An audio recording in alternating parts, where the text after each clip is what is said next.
Dígame qué necesita. Tiene tarjeta blanca y estaba eso.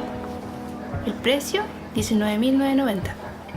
Tiene tarjeta blanca y estaba eso. ¿Va a pagar con efectivo o con tarjeta? Sí, también que me entienden.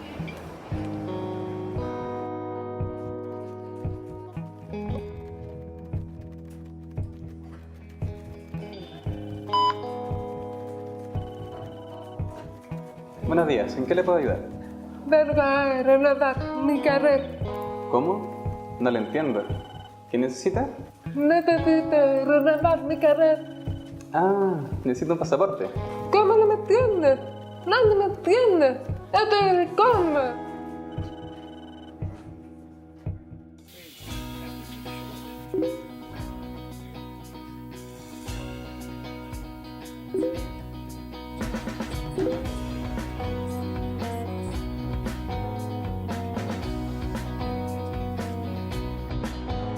El servicio de comunicación accesible Visor es una aplicación online que le permite a cada establecimiento contar con un intérprete en señas para atención a público. Dime, ¿en qué te puedo ayudar?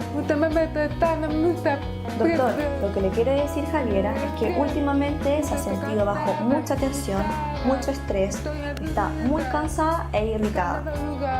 Está muy aburrida de que en cada lugar que ella va nadie la puede atender. Y es primera vez que se siente tranquila y comprendida. A ver, déjame examinarte, ¿ya?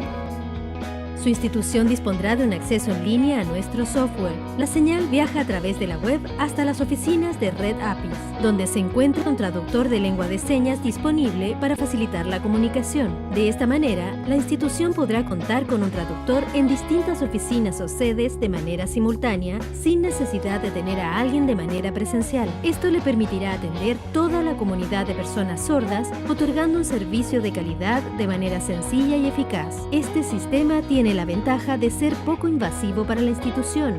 Facilita y amplía los procesos de atención a todos los ciudadanos, mejora los canales de comunicación para todos y posiciona a su institución a la vanguardia de servicios tecnológicos inclusivos. La tecnología de Visor puede aplicarse a todas las instituciones o establecimientos que requieran comunicación con personas con discapacidad o problemas auditivos.